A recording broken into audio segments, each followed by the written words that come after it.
admission form. This is for our patient Bailey. He's 9 years old. He's a neuter poodle mix. He's here today for increased thirst, urination, increased appetite, listlessness, and general decrease in activity. He was diagnosed with diabetes back in 2017 in March. He's been well regulated since November of that year, and then about a month ago these symptoms appeared. So we have the owners answer our questions here. Is there any weight loss, any appetite change? And with the weight loss, she indicated that there was over the past 3 to 4 weeks. He's urinating and drinking about 2 to 3 times as much water as he normally does. And then she said that he's just generally not himself and urinating inside of the house as well, large amounts. He's on Vetselin and he's taking NexGard, and then he's eating the Royal Canin Glycobalance Dry Formula. This is all really important information to have so that we can give all the information to our doctor, decide what laboratory we need to run, and it'll also help with our physical exam and let us know what we need to focus on. Permanent patient records, we are almost completely paperless, so we have everything saved into our Cornerstone database here. So we're going to look up my personal pet and take a look at her records. It's really important to keep medical records for legal purposes, as well as to be able to follow along with her medical history. We have reports in here from referral veterinary clinics as well, and that way we can keep track of her health status. So recently she got some anti-anxiety medication. She was in a couple of months before that for vomiting and diarrhea, and that way we can help track the progress of her health as well. Other parts that we have in here, we have vital signs. We can track her weight fluctuation. We can look at past diagnoses, problems that she's had, any prescriptions that we've scripted out, and then of course the doctor or technician's medical notes in here, any phone calls that we've had with the owner, and then of course we have their contact information. That way we can reach out to the owner if they've contacted us or if we have questions. Surgical consent form. So our patient today is Codis Smith. It has his age, the patient's first name, owner's first and last name, the date of the procedure. We have our weight here up at the top in pounds, our surgeon who's performing the procedure, and if our patient was appropriately pastured or not, and he was. The procedure we're doing today is his castration. So our general check-in procedure is to tell the owners that we will perform pre-op blood work, make sure that their liver and kidneys are functioning normally, and then as far as the blood work goes, if everything looks normal, we'll go ahead and give them some preoperative medication to help with anti-inflammatory and pain control. They do sign at the bottom to give consent, and then they also provide a good phone number that we can reach them at during the procedure, before, during, or after, just in case. We also have any additional procedures to be performed listed at the bottom here, and the owner did receive a medical treatment plan for the procedures today. For patient identification, we have the pet's first and last name on here. We also have a just brief description of their color, and then the breed mix, and then the name of the surgery that we're performing today. And then we also have our whiteboard that's divided into 2 different categories. For our surgery and hospitalization, Coda will be under this column. So he's getting neutered, we're doing preoperative blood work, and then we're doing an Eltrim with Dremel. That way we can make sure we're getting all of our procedures done that we're supposed to be. And then with our patient here, he's actually going to go into our lower bottom kennel, and this is our surgical treatment area. That way our patients stay separated, they stay safe, and then we have proper identification. Lab work forms, we have printed out blood work here. This is actually straight from the machine. This is our complete blood count, and then our chemistry panel. Our heartworm test was negative. We document all of our patients' blood work that we run in-house. In this book here, we have the date that the patient's blood work is run, the technician who's running the blood work, patient's name, the test that we're performing, the date that we got the results, notify the client. So we document all of that in here, as well as we have our lab work automatically entered into the patient's file in the computer.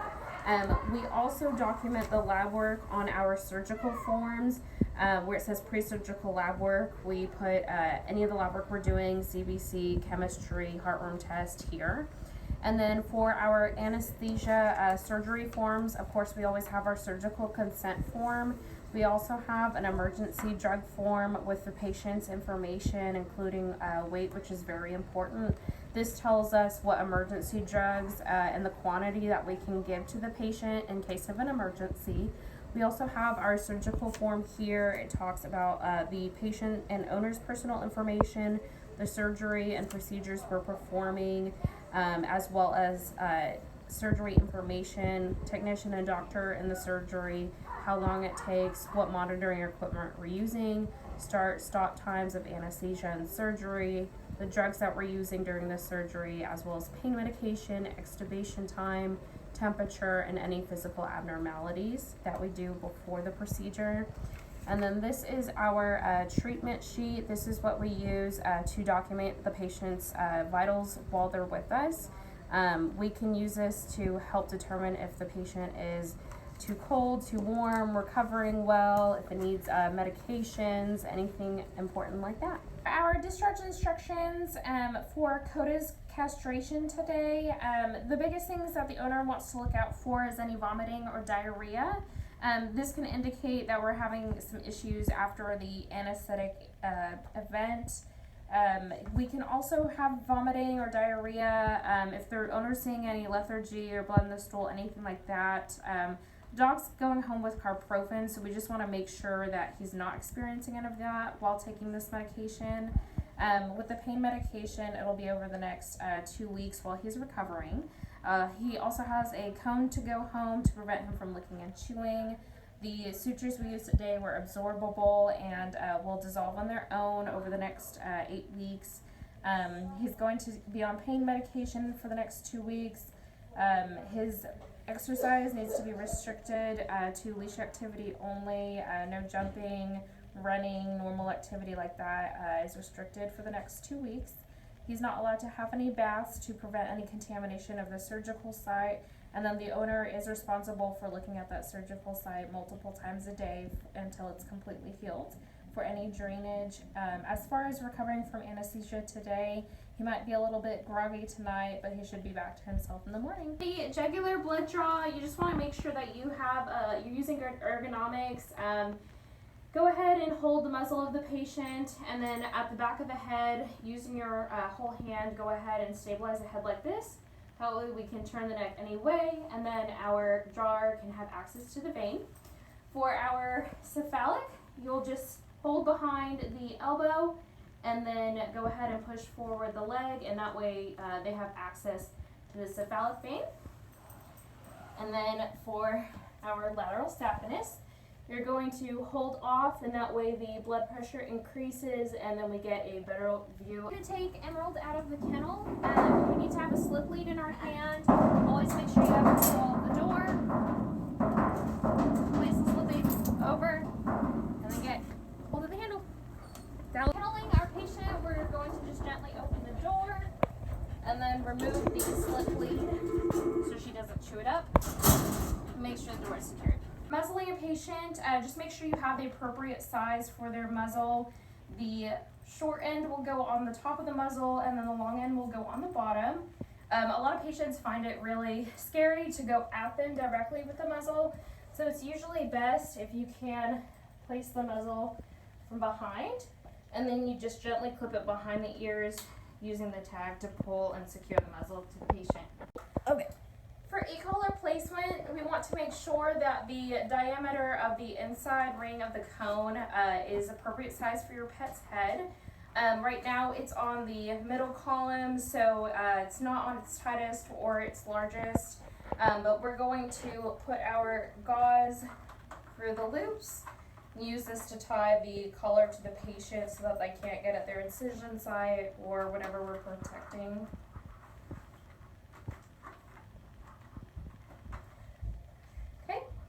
Then take your cone and you slip it over the patient's head, just like that. And we want to make sure that the patient's nose doesn't extend over the cone. That way they can't get at the site. For the physical exam, you want to perform the exam the same way every time so that you don't go over any system or forget any of the systems. So I'm going to start at the rostral end and look at her mouth first, looking for any excessive salivation, any abnormalities with her dental health, check her capillary refill time, make sure that's normal, check her bite, actually open the mouth and make sure you don't see any abnormalities in there. Then we're going to go to the eyes, make sure the pupils are of normal size, make sure she doesn't have any redness. Move to the ears, look for any debris, any redness or inflammation. Make sure you check both ears. We're going to feel the lymph nodes as we move down the neck as well. Just make sure that they feel of normal size, not feeling anything enlarged. Okay, and then always make sure that you're feeling all over the coat. See if you can find any lumps, any cuts, anything like that. You're going to look at the legs in between the paw pads. And then do the same with all 4 of the legs. Okay. And then we're going to move over to the abdomen and thorax. We're going to sculpt the heart on the left side of the chest here and get a heart rate and then a respiratory rate.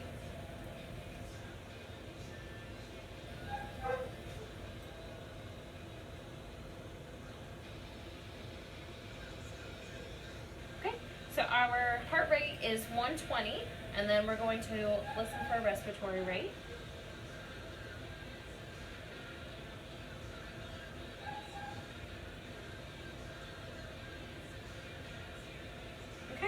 And her respiratory rate is about 40 respirations. We're going to move back to her abdomen. If we feel anything abnormal, like enlarged kidneys, abnormally inflamed intestines or anything like that, that's of significance. And then you should be able to palpate the bladder as well, unless they're very tense when you're doing the exam.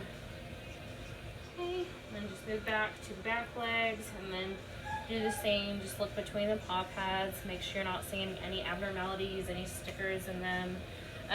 You can also feel the pulse on the inside of the back legs. Just make sure that the pulse quality is strong.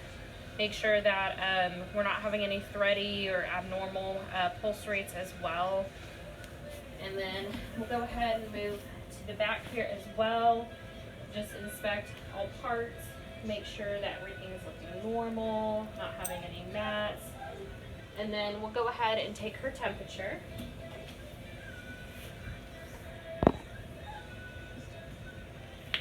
Okay, just get some fresh lube on the thermometer. Okay, insert it rectally, and then we'll measure.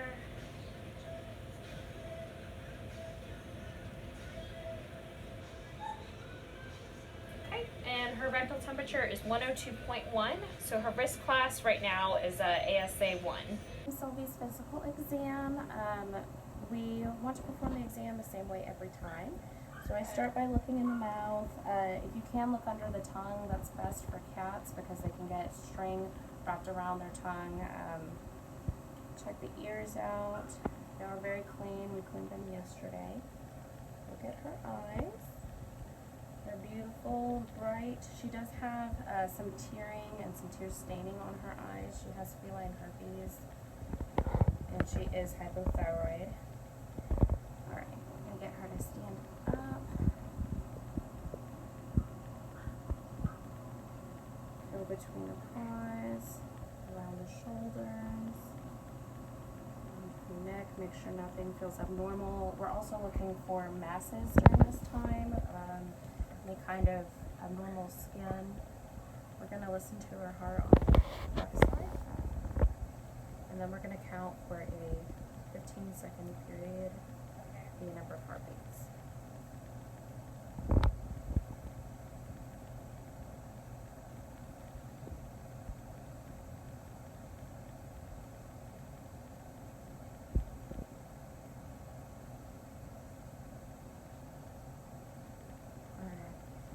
is a very fast heart rate. Her heart rate is 160. And then you can, it's definitely important to sculpt the lungs, make sure there are no crackling sounds, wheezing, anything like that. If there's any wet sounds, that is abnormal. You'll want to pay close attention to that. So we'll also measure her respiratory rate.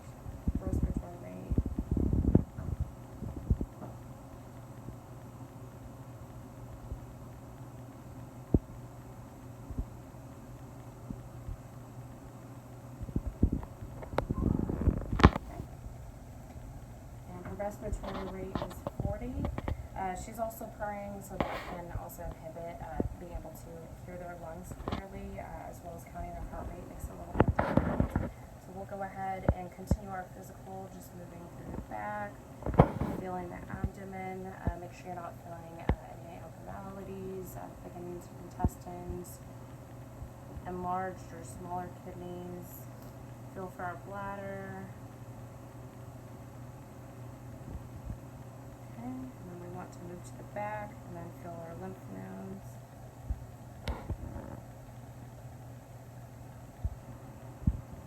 Make sure we look at the hind end for any kind of signs of diarrhea or stool on the rear. So we're going to take our temperature.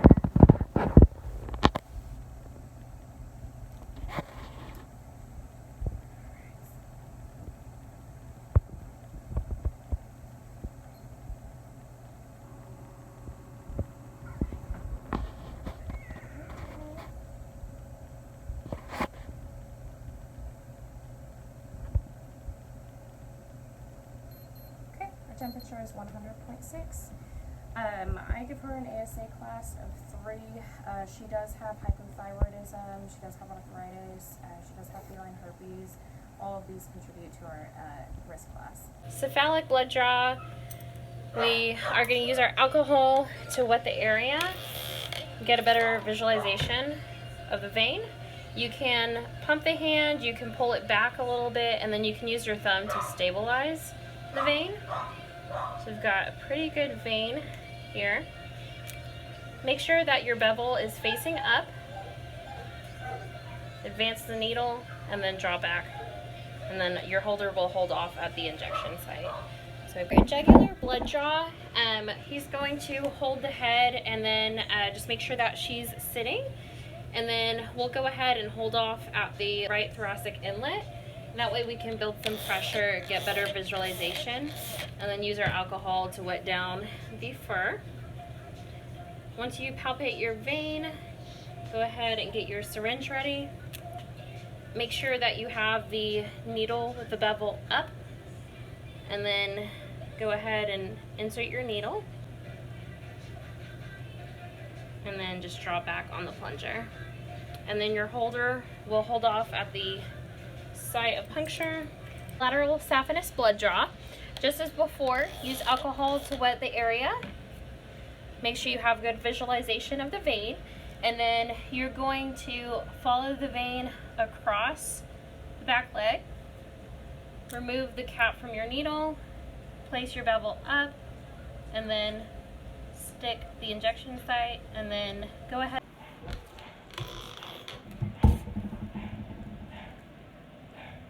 Looks like it's right here.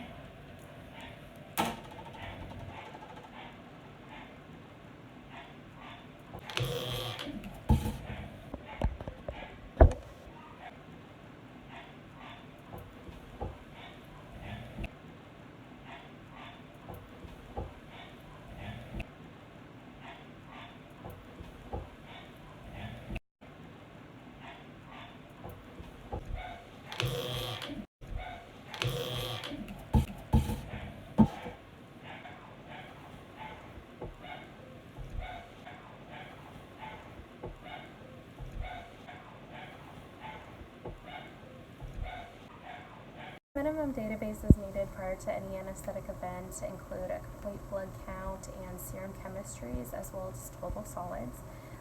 We have red blood cell count, packed cell volume, and the white blood cell count in our CBC. And then in the serum chemistries, we can evaluate the blood glucose, we can evaluate BUN, and then the alanine aminotransferase.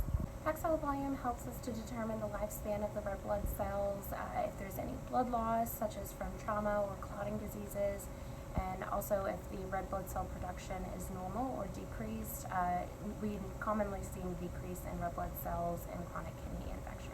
Blood glucose helps to evaluate carbohydrate metabolism as well as endocrine function of the pancreas. Total solids helps us to evaluate plasma protein levels. It's also important to know if an animal is hypoproteinemic because some anesthetic agents such as barbiturates can increase that anesthetic effect.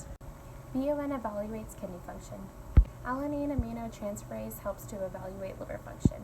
Additional databases for a young patient that comes in for vomiting, diarrhea, lethargy might include a parvovirus test. That's usually the first thing that we suspect in a young or unvaccinated dog. We also might do abdominal x-rays, abdominal ultrasound, and then possibly an exploratory for any ingested material. Injured patient that was suspected to be hit by a car, we would do an abdominal ultrasound or take radiographs. Both will help us to determine if there's any diaphragmatic hernia present, pneumothorax, blood in either thoracic or abdominal cavities, and then it is important to check a CBC to see what the hematocrit or the Paxil volume is. For the 3-year-old female dog that we're spaying today, we've chosen to give carprofen before the procedure, and then we'll go ahead and do hydromorphone during the procedure itself to go ahead and provide effective pain management. We're going to perform a local block using lidocaine and bupivacaine. This is going to be subcutaneously at the proposed surgical incision site on the midline. Drug log, so for our patient, Connor Smith, we're logging the ketamine dose for him. So we'll go to our ketamine drug book, put the date, patient's name, the patient's address,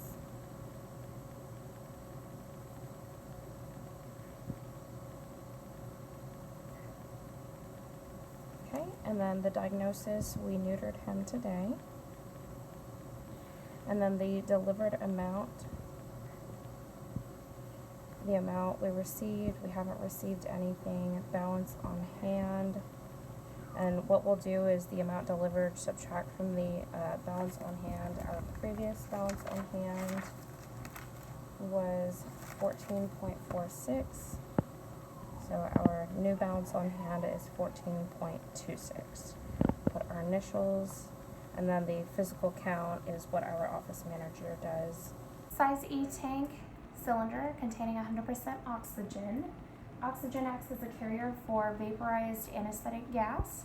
Anesthetized patients also have a decrease in their tidal volume, so 100% oxygen makes up for that decrease.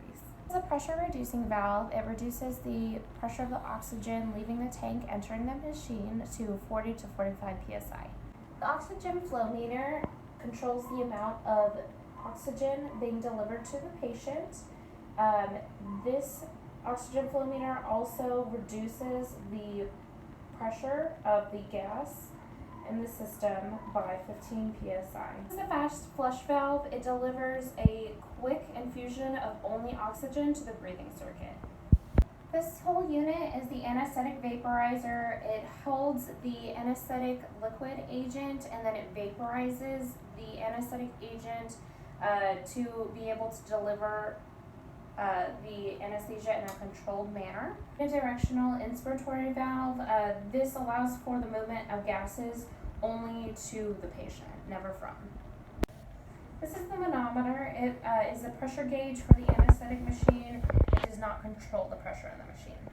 This is the unidirectional expiratory valve. Only exhaled anesthetic gases will enter through this valve. This is corrugated breathing tubing. Just as previously discussed, they're unidirectional. This will bring all inhaled anesthetic gases delivered to the patient, and then our expiratory tubing will remove any of the exhaled gases. This is the Y piece. It connects the tubing for inspiratory and expiratory to the patient either via the endotracheal tube or mask. Negative pressure relief valve is used as a safety mechanism. If the system detects negative pressure, it will allow room air to enter the system. This is a carbon dioxide absorber. It absorbs carbon dioxide exhaled by the patient and doesn't allow it to go back into the system. This is a reservoir bag. It holds exhaled anesthetic gases and allows the patient to inhale some of those anesthetic gases. This is a scavenging system that takes excess anesthetic gas from the anesthesia machine and from the surgery suite. Performing the leak test, make sure the oxygen tank is open. Go ahead and close the pop-off valve. Include the end of your tubes and then allow up to between 20 and 30 centimeters of water. And then you want to make sure you're watching over a 5-second period that we're not losing 1 centimeter of water per second. After that 5-second period, you've ensured that there is no leak in your anesthetic machine. You can go ahead and release the end of the tube. Make sure to open your pop-off valve. Non-rebreathing circuit, it prevents rebreathing of all gases. This is best used in patients weighing less than 7 kilograms. There's less dead space and it does require a higher oxygen flow rate. Rebreathing circuit, it allows for our patient to have recirculation of some expired gases. So we're able to use a lower flow of oxygen because some of those gases are rebreathed. We want to use this for patients who are over 7 kilograms. This is our anesthetic chamber. We use this to induce general anesthesia in patients that are feral, aggressive, or can't be handled due to stress.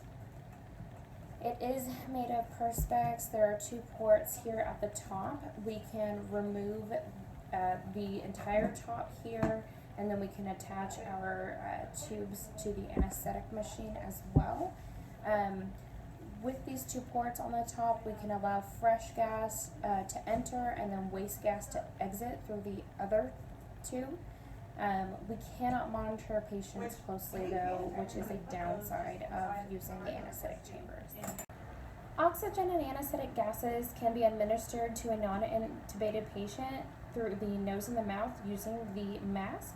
Ours is made of plastic with a rubber gasket over the end to create a seal around the patient's muzzle.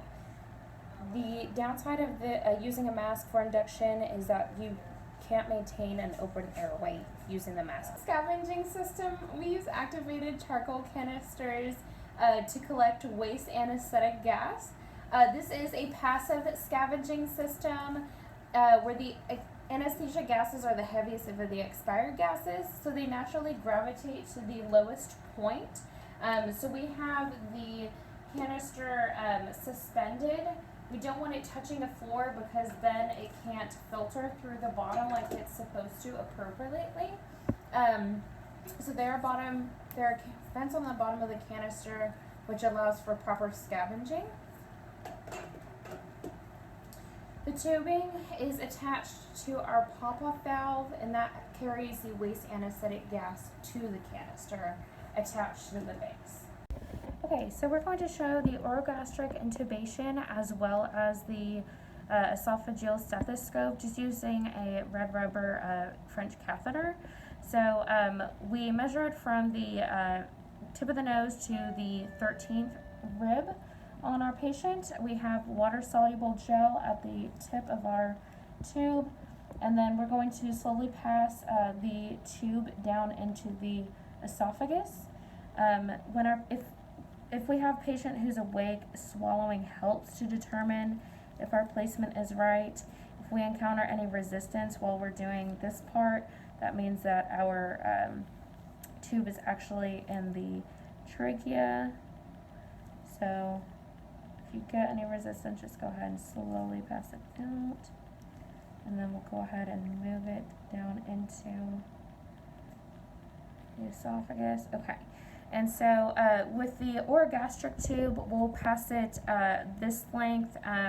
With the orogastric tube, we use this to administer foods, fluids, medications directly to the stomach. And then with the stethoscope, we'll advance it less caudal in the patient, not as far into the patient.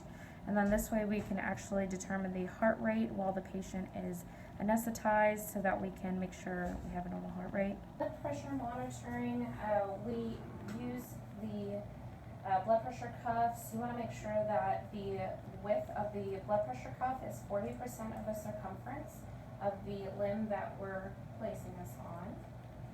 And our patient is going to be in comfortable left lateral recumbency. Make sure we have that securely attached. And then we'll start our blood pressure readings. You want to take multiple readings, that way you can determine the average of the blood pressure, make sure we're at an appropriate blood pressure as well. So we're going to measure the systolic over the diastolic and then get the average.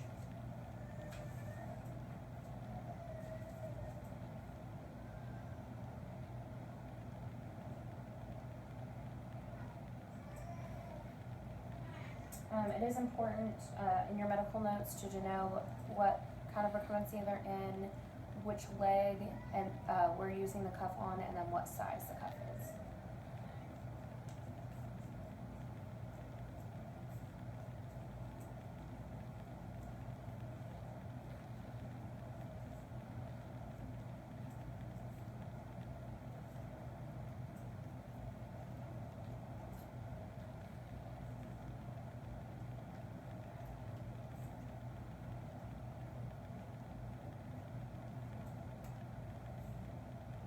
Hi! Yeah, you can go. Alright, so with the rectal probe, it actually stays in the patient throughout our procedure. So the temperature right now is going up from 73. It was previously out of the patient. This way we can constantly monitor the patient's temperature. And then we also have our SpO2 monitor on the tongue. You can also put it between the toes of the patient to monitor heart rate as well as saturated oxygen.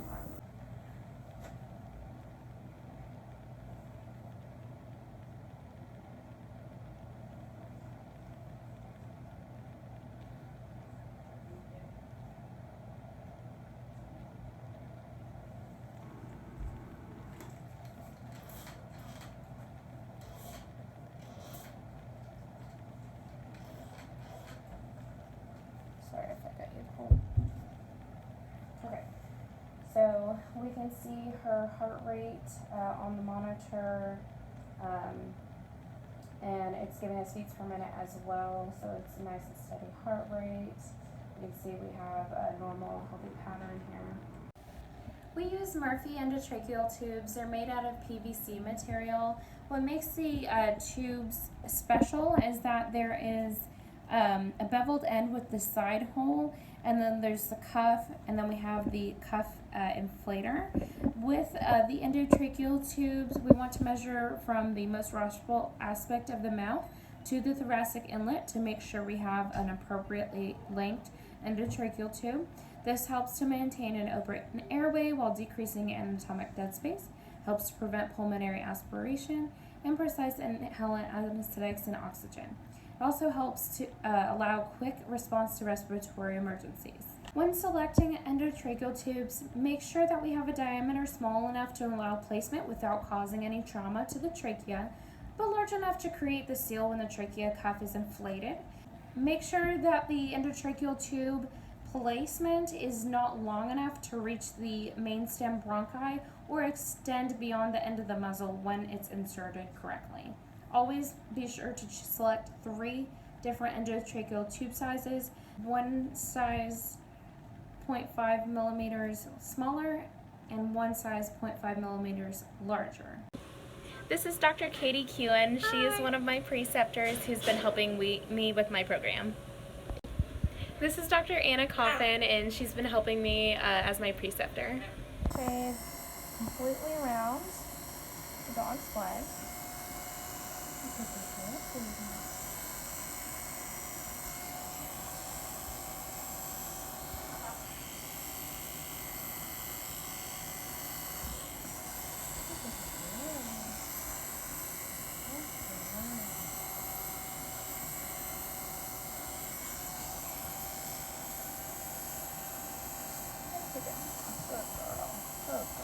here. Good job.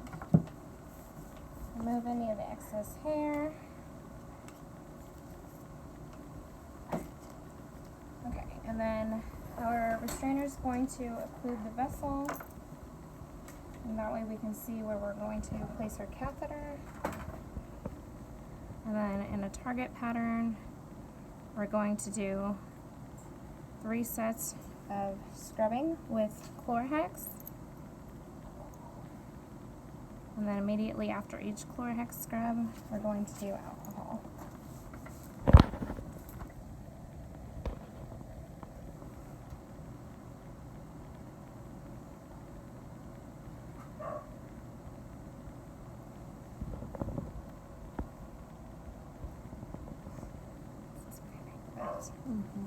Okay. Alright. I'm sorry, baby. I know. I'm a good girl, Sadie. Good girl. I know. You have stinky breath. And then we're going to hold our thumb next to, not over our catheter site, so we can brace the vessel. Hold your catheter at a 10 to 20 degree angle. Quickly insert your catheter, and then advance the catheter itself all the way in. And then we're going to replace with our injection plug. Good girl. Good girl. Good girl, Sadie. Okay, use a 1/2 inch piece of tape, sticky side up, and place. Go ahead and put it all the way to the injection site of the catheter. And then you want to make sure that you overlap the arm at least once with this first piece of tape. And then go ahead and take 1/2 inch piece wide of tape, place it under the catheter. Same concept, we're going to go over the catheter and then meet back at the original piece of tape here. And then we're going to place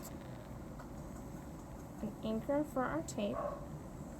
So it's going to go over the injection plug, and then we'll use 2 mils of hep saline to flush the catheter and make sure it's working properly.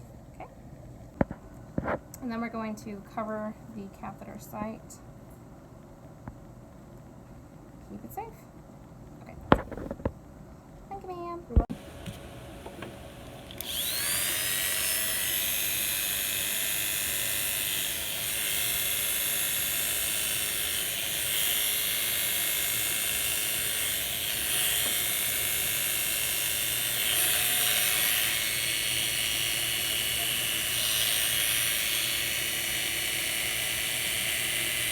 It's a very delicate area to shave.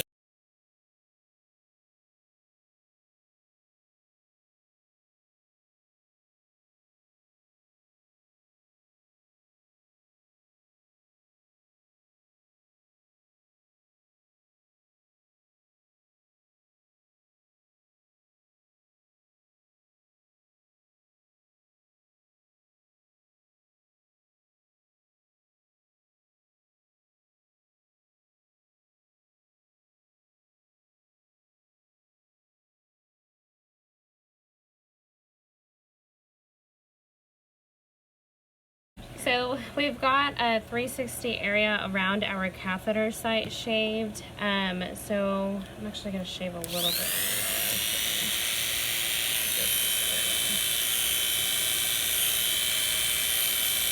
Okay.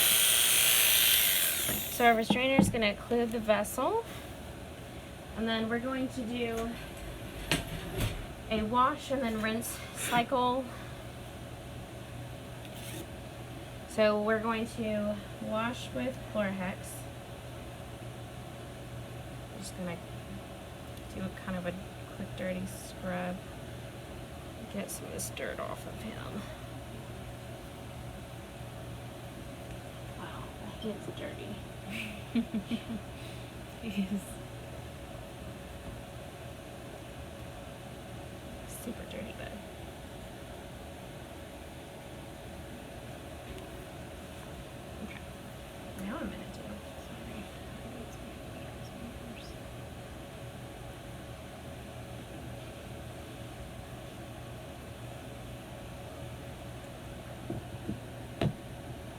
And then our rinse cycle is with alcohol.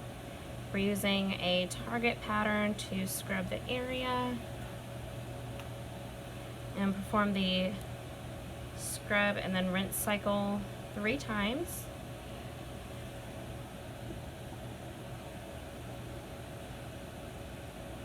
And always start at your proposed catheter site.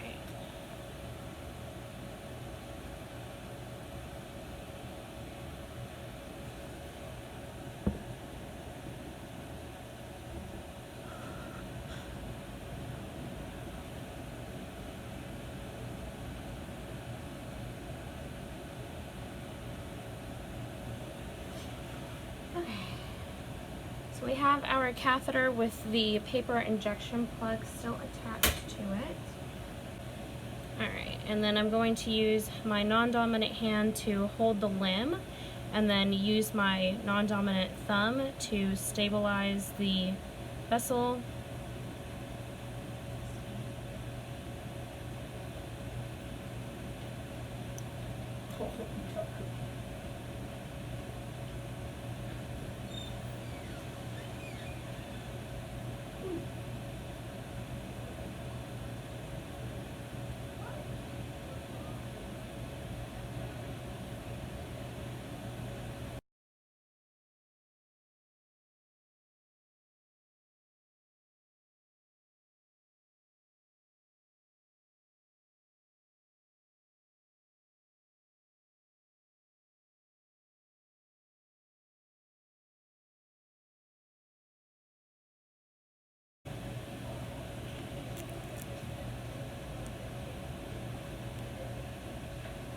Okay, now we're going to place 1/2 inch strip of tape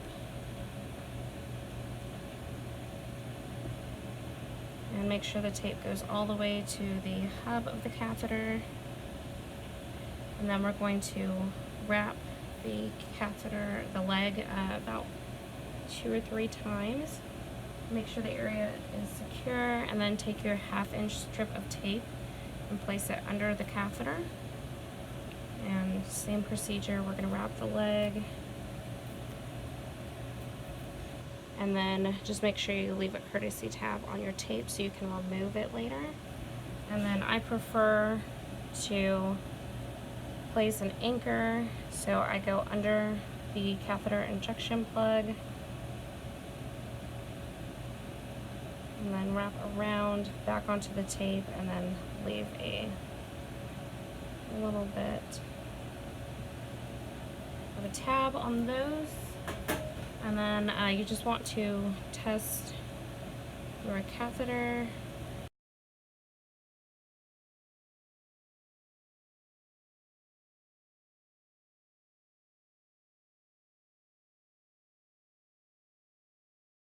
Then once you flush your catheter, you're going to wrap it with some vet wrap.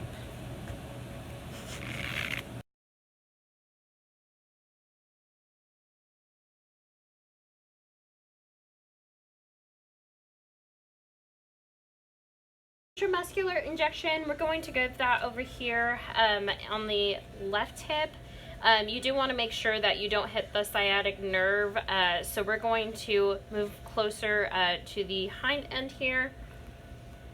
And then just as before, we're going to just kind of mark the site where we're going to be giving the injection. And just make sure you're palpating that there is muscle there. Just as before, we're going to draw back once we hit the injection site. And then just pull back, make sure you're not in any blood, and then go ahead and give the injection. Okay, perform the subcutaneous injection. This is saline. We have 1 ml. You're going to find an area of loose skin that's typically over the shoulders. Pull up a tent of that loose skin, and then we're going to remove our cap. Place it at a 45-degree angle into the skin. Gently pull back on the plunger to make sure you're not in a blood supply, and then slowly inject the medication. Performing induction on Darby. So our restrainer is occluding the vessel.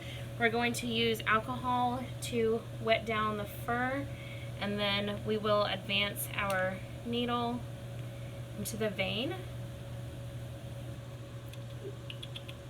make sure we get a flash of blood before we inject.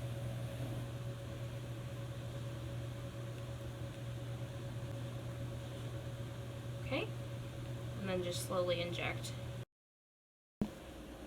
Okay, for endotracheal intubation, go ahead and select 3 sizes that are 1/2 millimeter apart. That way we can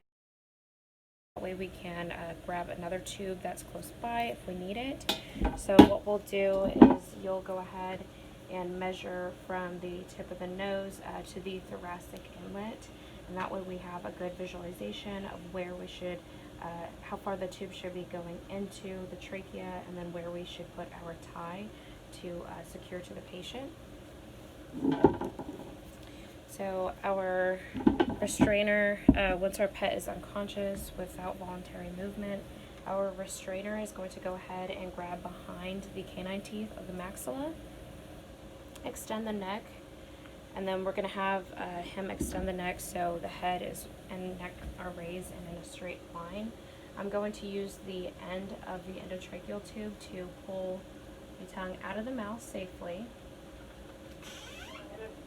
Okay. Extend the tongue down to open the mandible, and then we have the glottis. We're going to pull the epiglottis down. That way we have good visualization of the trachea, and then We're ready for advance our endotracheal tube. Here. Make sure the cuff is not being tied down. And then as far as checking placement, we have proper placement when we get breath or coughing. After the endotracheal tube placement, we'll also check for any leaks.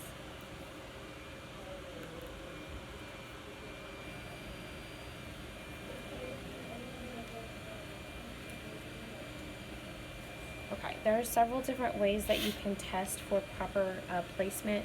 You can hold just a very thin piece of tape or gauze just at the end of the tube. We're going to inflate the cuff appropriately, make sure we're not doing it too much, and then you do want to check for any leak sounds around the cuff of the tube. And so we're going to slowly inject air into the cuff inflator.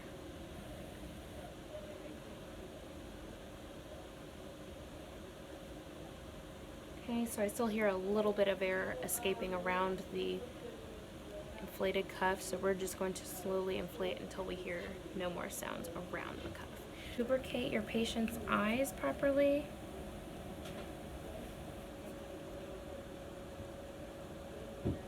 Express the urinary bladder. So with your hand, go ahead and isolate the bladder and the caudal abdomen.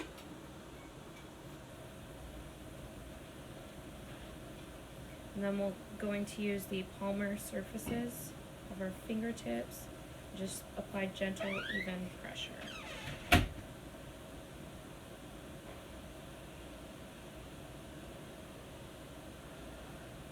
Okay.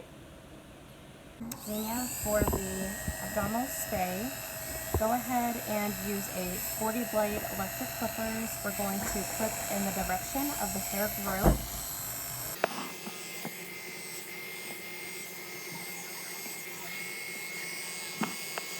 To go from the caudal or the cranial xiphoid to the caudal pubis, and then just on the lateral nipples.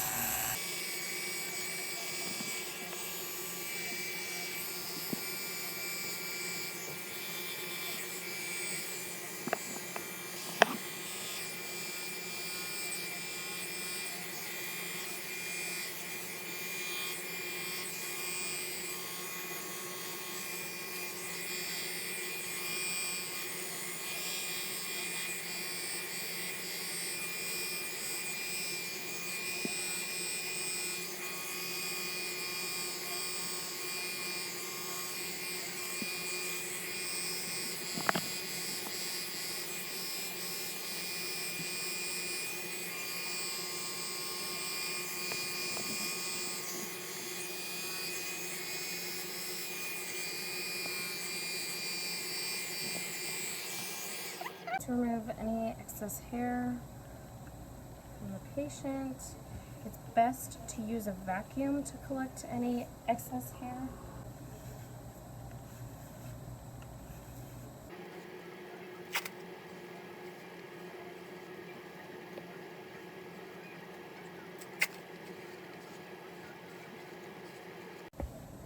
For our surgical scrub, we're using an alternating form of Chlorhex and alcohol. So the Chlorhex is going to be cleaning our surgical site, while the alcohol is going to be a rinse cycle. So we're going to start at our proposed incision site and then move out in a target pattern.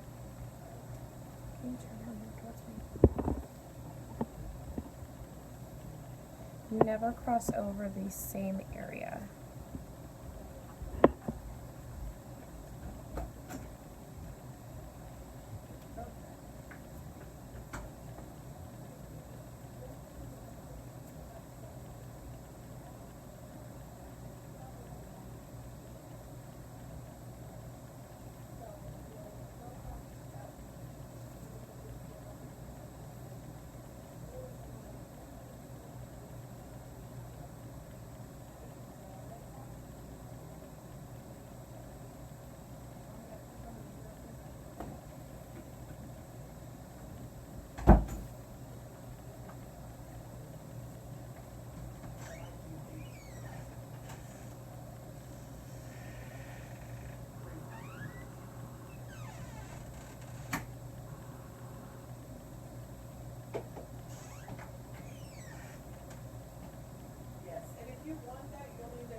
And this will be our final scrub.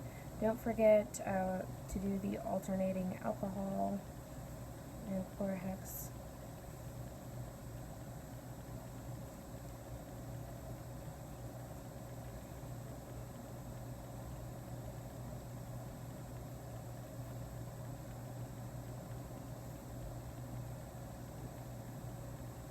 The patient on the way will go ahead and transport her to the surgical suite.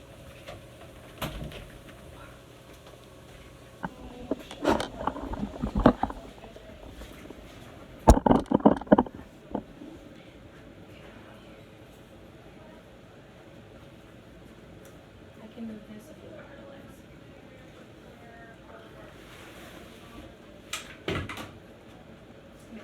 Let's just stay still.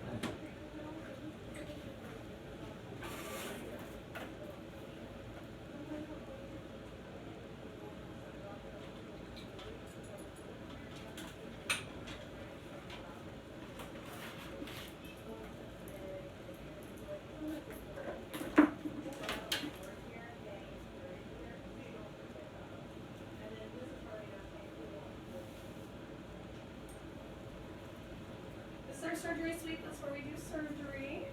And back through here is our laundry facility. So laundry is here. You don't have to do lots of laundry. These are tiny, like big baking, but they're so they can also a lot of laundry, which is nice. What are super easy to work. See, prep area. Normally our patient does not live back here, so we up in that little treatment area. Sometimes it makes it warm a lot of the up. And then this is where all of our doctors stay.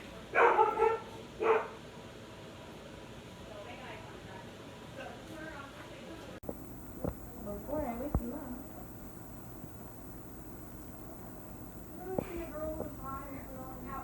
No, the double makeup. No. It's on the airport.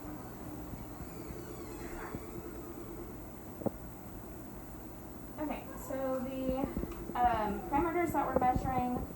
include heart rate, respiratory rate, we're measuring the amount of oxygen, and then gas anesthesia that we're giving. And then we're also measuring our temperature. Our temperature right now is 100 degrees even. And then we're going to write down the time of our reading. This is Thunder Dog. He's going to be helping us demonstrate CPR after cardiopulmonary arrest. He does have cataracts. So when you determine that your patient is in cardiopulmonary arrest, go ahead and place them in lateral recumbency. You're going to take your dominant hand and encircle the thoracic cavity here, and then we're going to start chest compressions. You want to make sure that the thorax fully recoils before starting the next compression. So we're going to be doing this at 120 to 130 compressions per minute, and you want to make sure that you're using your whole hand and not just your fingertips, the palm, or your fingers. During this time, you'll have another individual placing an IV catheter, and then you'll also have somebody intubating your patient to create the open airway. We're using parts of our non-rebreathing tubing to demonstrate use of the ambu-bag. The ambu-bag helps to deliver air to the patient. Connect the ambu-bag to the endotracheal tube that's already inserted into the patient, and then you're going to deliver one breath every 6 seconds to the patient with 1 second of inspiratory time. It's important not to continually compress the ambu-bag, such as doing this, because you have a higher risk of injuring the patient's lungs. This is a closed gloving procedure. Start by removing all jewelry around your wrists and hands. Then we're going to put on all of the facial equipment that we'll need before we scrub.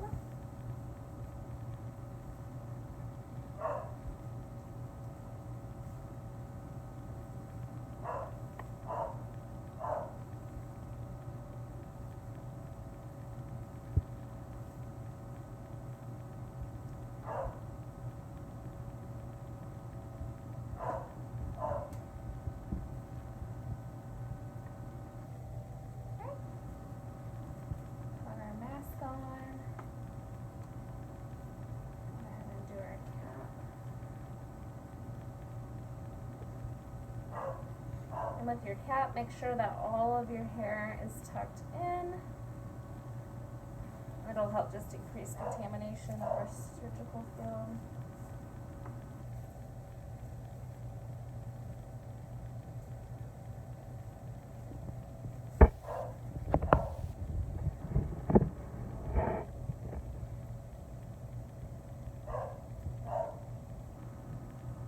Okay. And then we have our protective eyewear to use our surgical laser. Attach these straps so the glasses don't fall in our surgical field.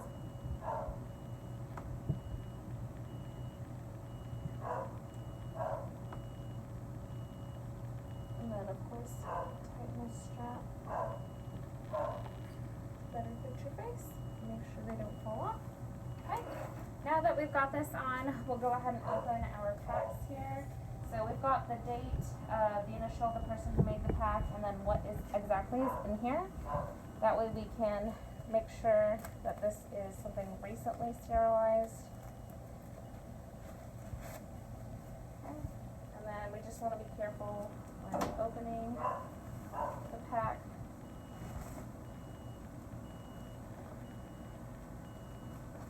Not to contaminate anything. Okay. Then we're going to do the same thing with our hand towel.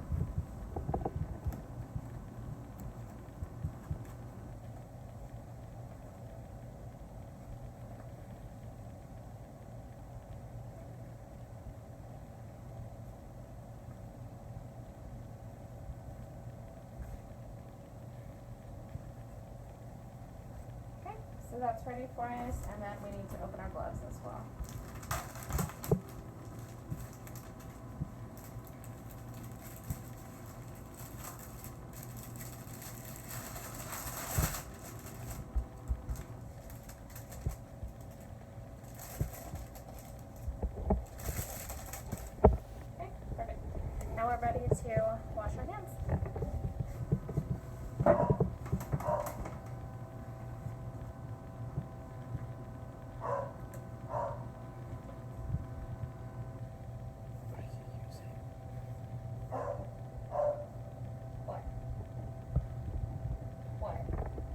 thought you had to explain what you were using. No, but that's okay. We are using the AVGuard hand antiseptic. It has a moisturizer in it. So we're going to come all the way down to our elbow.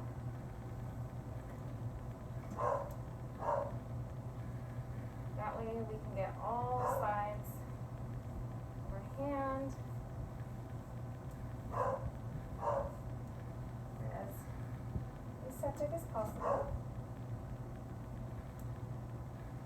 And then we'll use our hand towel to dry this off so it'll be easier for us to put our gloves on, put our gown.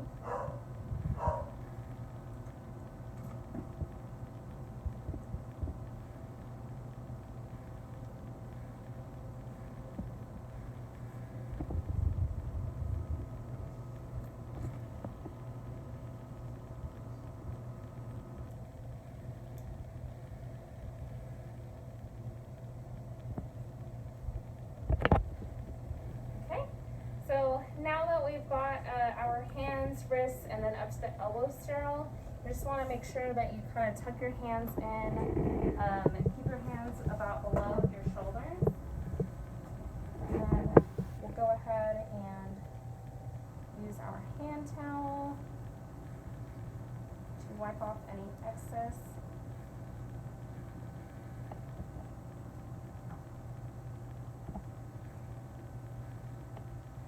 Just be careful not to touch your unsterile scrub top or any of the unsterile items around you. Okay, when we're done, just drop it. And then with our gown, we're going to find these strings. And then just open it like that. Kind of work our hands down so that we can find the inside of the gown. It's a little awkward at first. Okay. So we've got our gown. I'm going to have Noah tie me in real quick, and that way we can finish with the closed gloving process.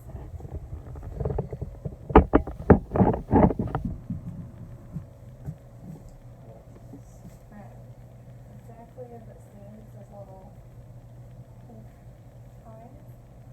Just tie them together.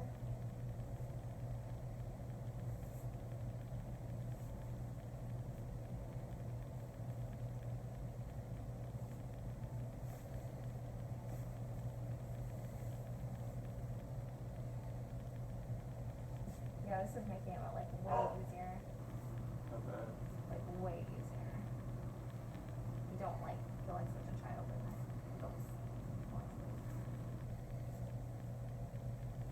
Perfect, thanks, Mom. Okay, so make sure you don't pull your hands completely out of the sleeves because we'll need to keep this area sterile, as sterile as we can. So we're going to take our glove and then just kind of open it a little bit as much as you can. Okay.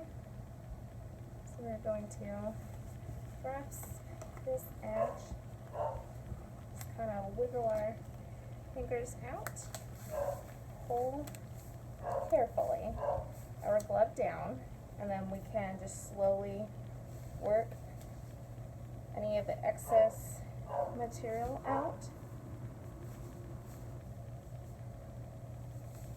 Okay, and so now we've got our first glove on. Go ahead and do the same thing.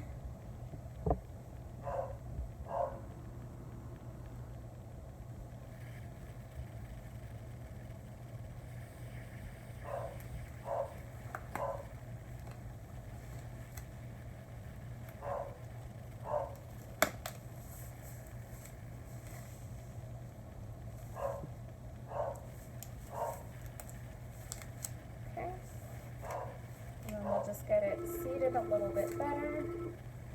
Like that. Okay, and now we're ready to go into surgery. drape our patient. Okay, we can always move our drape back towards us, but we cannot move the drape forward over a scrub site. So our proposed incision site is going to be along the midline here. So we're going to place our drapes about there. Okay, and then come around on the other side and place our other drape.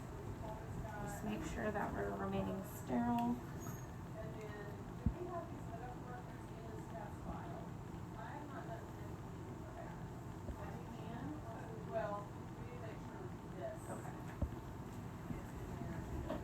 Going to do our cranial drape.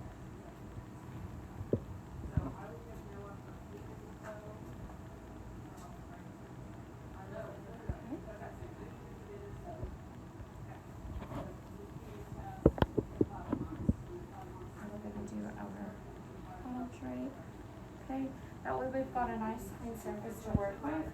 Go ahead and open the remainder of your pack here. We have our towel clamps.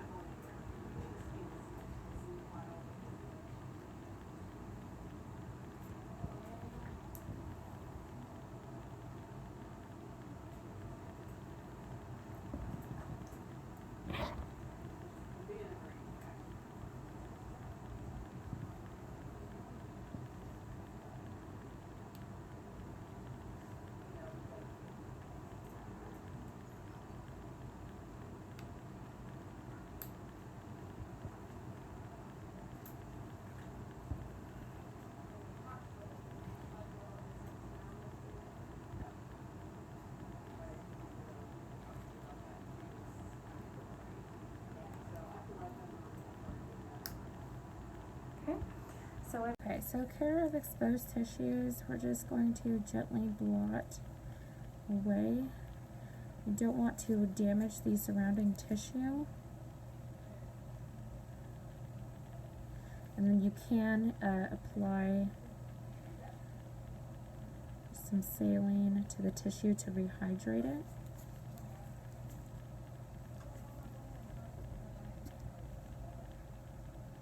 And just use gentle strokes. Just gently pat the area. Okay. We'll arm our scalpel handle. Okay, so we have our number 10 blade here. Go ahead and make sure it clips in place.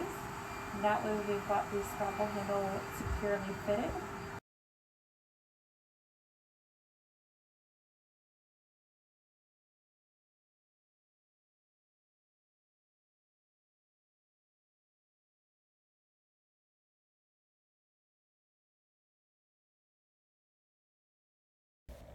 Duties of a sterile technician include maintaining sterility.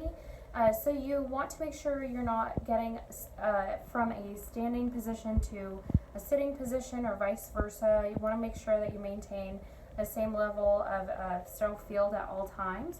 It's really important not to turn your back to the sterile field, walk out of the room, the surgery room of your sterile field. It's really important to make sure you're not touching your hair or any part below your chest here. You want to keep your arms between your shoulders. Anybody drops an instrument that you need for the surgery, if you've got a pouch with an instrument that's autoclave that you can use, go ahead and have the circulating nurse open the package sterilely. So that will be, they'll open it kind of outwards with the instrument handles facing towards you, and you'll make sure not to touch any other part of the pouch, just the sterilized instrument, and pull it out. Make sure that when you're handing instruments to the doctor, you hold it firmly so that the instrument isn't accidentally dropped. Make sure that you communicate with the doctor or other sterile technicians when you're performing duties in the sterile field, about what you're doing so that they understand and can be aware of grabbing instruments, taking things from you. Make sure before you scrub in or before you use sterile instruments to make sure that you're reading the chemical sterile indicators as well, such as the sterile indicator tape and then the sterile strip that goes inside the packs.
Alright, we're going to remove the sharps after our surgery is finished. Disarm your scalpel handle. Now that our surgery is finished, we're going to remove all of the surgical instruments from our room, and we're going to place them in distilled water. That way they can soak and we can get as much of any excess blood off of them.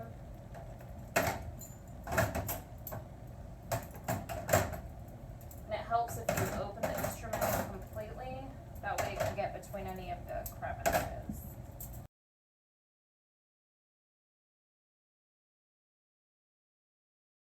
Distilled water.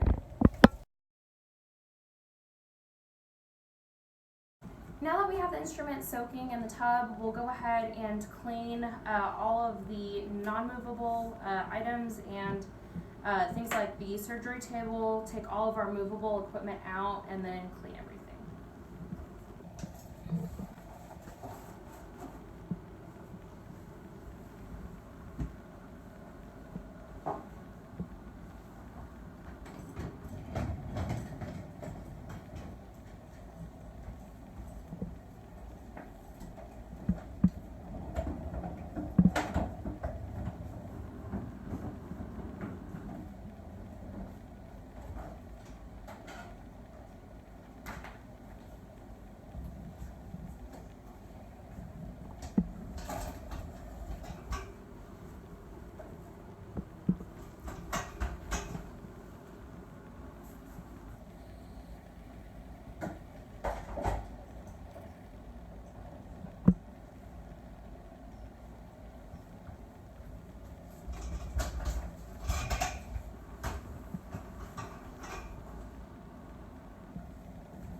All of our movable surfaces out, we're going to go ahead and clean with a disinfectant. So we've got our disinfectant spray, we'll clean.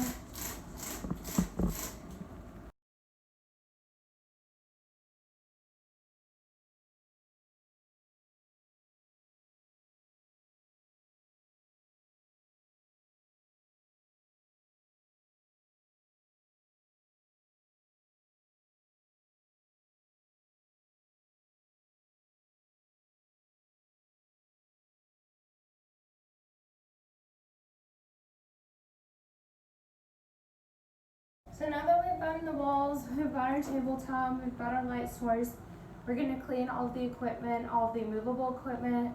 I'm gonna sweep in here, mop, and then we'll bring the cleaned equipment back in.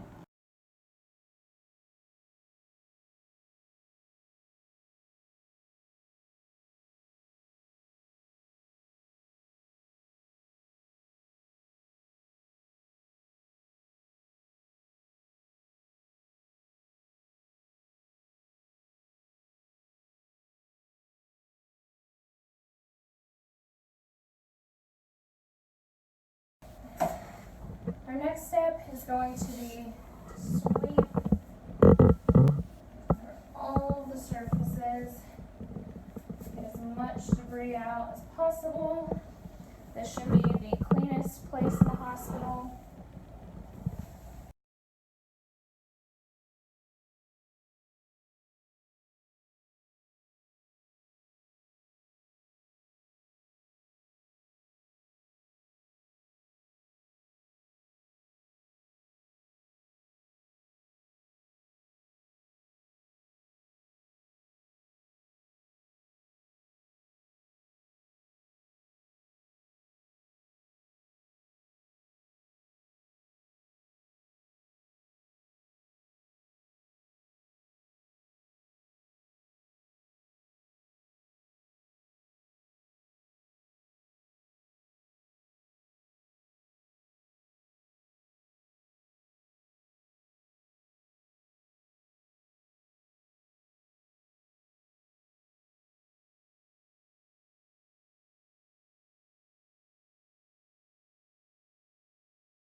It's time to mop with our disinfectant solution.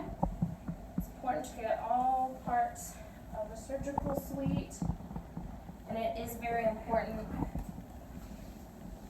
that we don't use the same mop head for the rest of the clinic, and that this one is clean and use the proper disinfectant.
Now that our instruments have sat for about 10 minutes, we're going to rinse them with distilled water.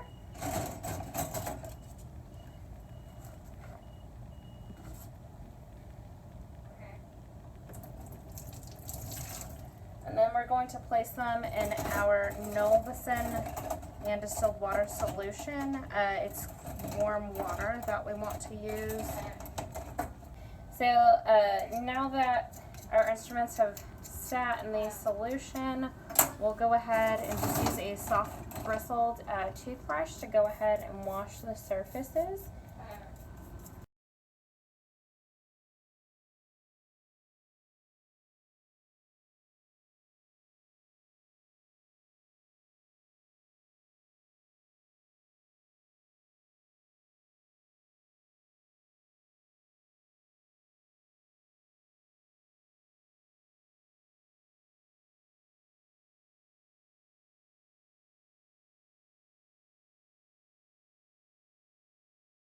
Now that our instruments have been thoroughly washed, we're going to rinse them again with distilled water, place them on a hot towel, and then cover the hot towel with the instruments with another hot towel.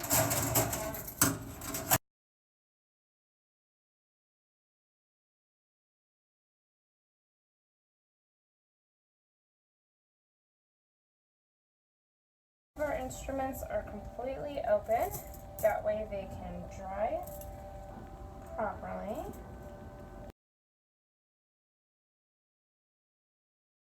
We're gonna wait for our instruments to dry and come back to them. That way.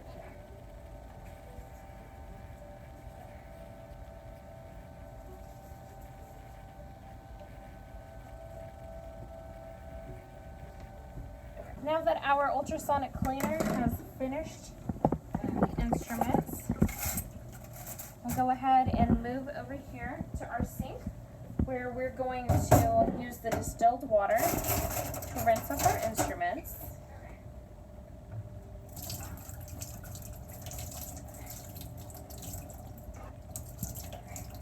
Okay. Once again, we'll place our instruments on the towels to dry, and then spray lubricant on the instruments that lock.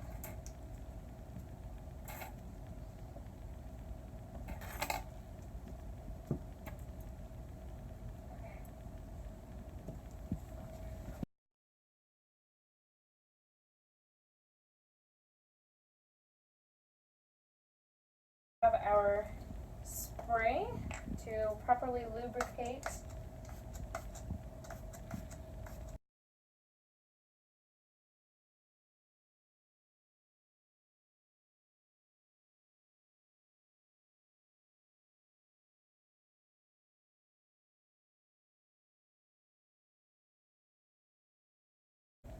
We're going to let this sit and dry. Go. Alright, so this has been ample time for our instruments to dry. We're just going to make sure that our lock boxes are working appropriately, making sure that everything is nice and dry and then loose. Test our instruments here and then inspect them closely to make sure that we don't have any instruments that are still dirty before we put them in the ultrasonic cleaner. Okay, so we're not going to lock any of our items here. We're going to leave them open.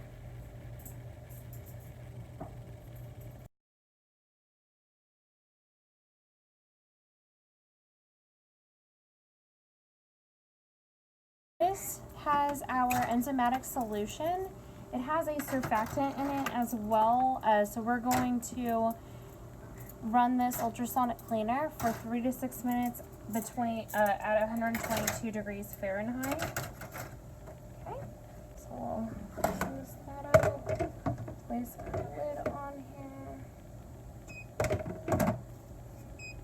Okay, fold our gown for the pack and sterilization. So we're going to go ahead and find the two creases that lead to the arms on the inside of our gown. Bring that together, and then we're going to start from the outside of the gown and just accordion style fold it to the middle on both sides. Okay, and then we're going to find the point crease on your gown, bring it over the table.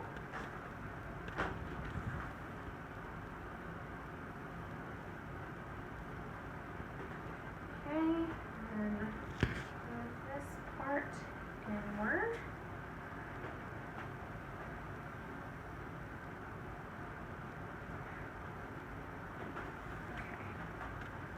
Just carefully flip over the other side. Fold this section over. Make sure the ties that are gonna go at the top of your gown are folded over nicely. We're going to fold our gown in half here, like this.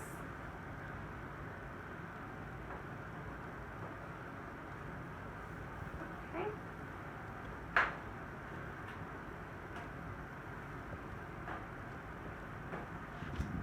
And then these two ties we want at the very top, that way we can sterilely grab our gown. We're going to fold our hand towel, fold it lengthwise in half, fold the top flap back,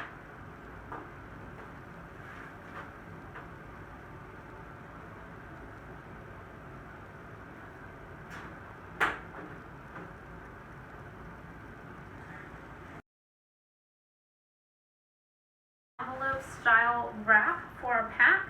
Really important to place your sterile strip indicator on top.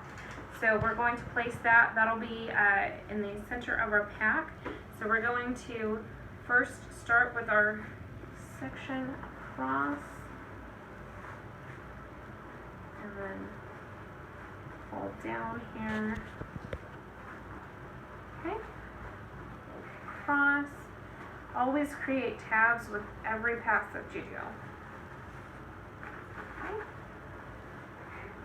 To create here.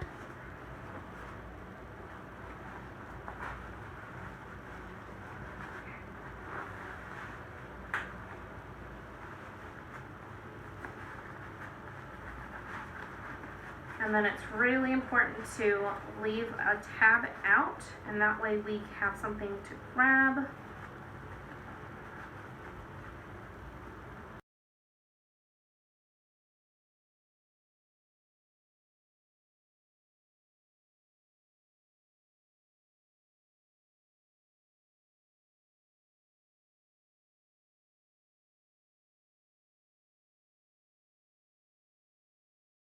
Important to always label what's in your pack.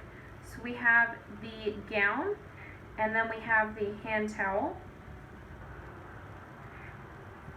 Always put your initials and then today's date. And so when we have our sterile pack, we can read what's in it, the date that it was autoclaved and prepared, and then the name, initials of the person who prepared the pack. We'll use the sterile indicator tape and then the sterile indicator on the inside of the pack to make sure it is completely sterile.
So just like the gown and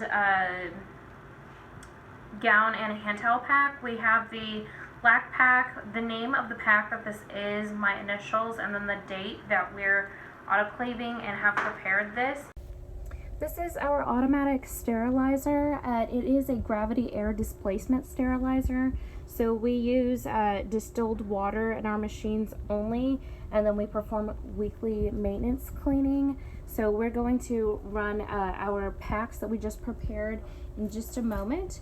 We're going to run the autoclave for about the cycle is 15 minutes to achieve the proper temperature, and then it actually sterilizes between 3 and 15 minutes at 250 degrees. The pressure is about 15 to 27 pounds per square inch. And then we do want to allow moisture to evaporate after that and prevent any kind of condensation in the pack. So how the autoclave works is we put distilled water in our well here. It is placed at the bottom of the sterilizer, heated electrically. Water turns to steam. Steam forces air out of the sterilizer through a port. With that air out of the sterilizer, we have some steam pressure builds until the operating temperature is reached. Once the cycle is completed, the steam is removed and then it's condensed back to water. We do have to refill the distilled water, and it does need to be up to 3/4 of the way past the red line here. we do monthly maintenance cleanings and then weekly maintenance cleanings. We have to remove all parts as much as we can remove. So we remove the trays, we remove the holding rack, we remove the little filters, clean it with distilled water. We remove the red rubber pieces and then the metal insert that keeps the ring firm. So we clean all of this using our speed cleaner here. When we load the autoclave, we want to make sure not to overload it. So the most important thing is that the outer wraps of the packs aren't touching the inner surface of the chamber. So we can see that's not happening. We've got plenty of space in the autoclave. And then if we have too much packed into the autoclave, that steam won't be able to penetrate the packs effectively and it won't sterilize appropriately. So I just have the 2 packs that we made here, and then we've got plenty of space for the steam to come up through our little pores on the bottom of the tray here and then leave through the top. Our sterilization indicators for the outside of the pack is our sterilization tape. We should have these dark lines if the sterilization conditions were met. And then on the inside of our packs, we have the strips that we put in at the beginning. Okay, so this is our lac pack, and we're just checking for the conditions of sterilization have been met. So just like with our gown, we got the color change indicator for the sterilization. And then in our pack, we have the other chemical indicator for sterilization. So according to our indicators, sterilization conditions have been met. We're going to be doing a suture removal on Carolina. So we have our Latour bandage scissors and then we have our forceps here. And so with the sutures, what we're looking for is to make sure there are no gaps, there's no discharge, swelling, redness, anything like that. And it looks like the sutures have healed very nicely. Things to prevent the surgical site from getting messed up or dirty is a cone. You can use medication to help with healing. However, with some medications, it can prevent or prolong healing. Things like licking and chewing at the surgical site can prolong or prevent healing as well.